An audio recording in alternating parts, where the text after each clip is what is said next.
Uttaranchal University, Dehradun, NAC A+ accredited university.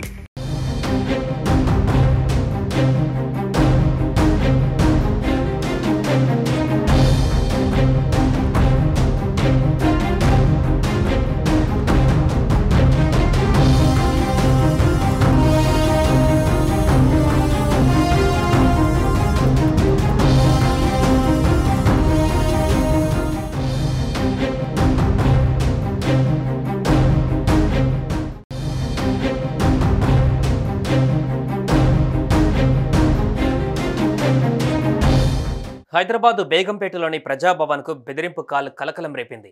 కాసేపట్లో Praja Bhavan పేలిపోతుందంటూ police control రూమ్కు ఓ అగాంతకుడు phone చేసి బెదిరించాడు. దీంతో అప్రమత్తమైన పోలీసులు బాంబ్ స్క్వాడ్ ద్వారా తనిఖీలు చేపట్టారు. సిబ్బంది సహా అందరినీ ఖాళీ చేయించి బాంబ్ స్క్వాడ్ తనిఖీలు జరుపుతోంది. మరోవైపు ఫోన్ చేసిన అగాంతకుడి ఫోన్ ట్రాప్ చేసే పనిలో పడ్డారు పోలీసులు.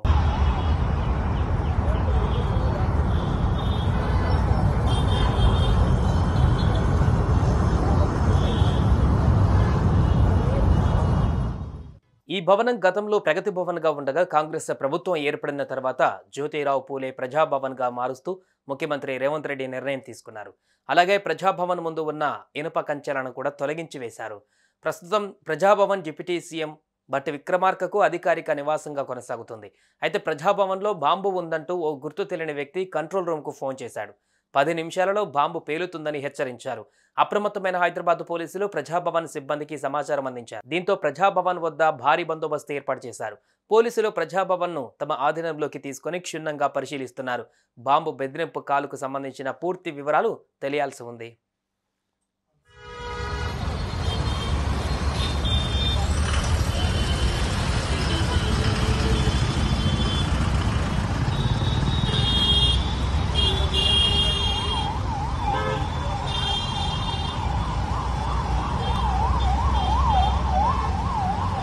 ఇటీవల ఈ తరహా బాంబు బెదిరింపు కాల్స్ చేస్తున్నారు ఆగంతకులు. పోలీసులను పరుగులు పెట్టించేందుకు కొందరు ఆకతాయిలు ఇలాంటి చర్యలకు పాల్పడుతున్నారు.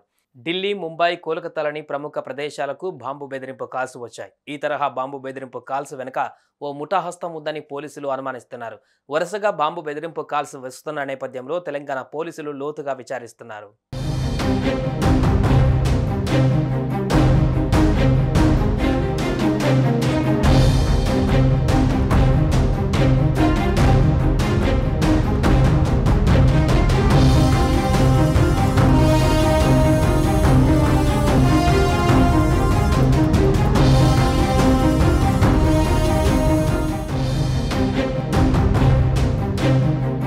సుమన్ టీవీలో మీ పర్సనల్ అండ్ బిజినెస్ ప్రమోషన్స్ కోసం కింది నెంబర్కి కాంటాక్ట్ చేయండి.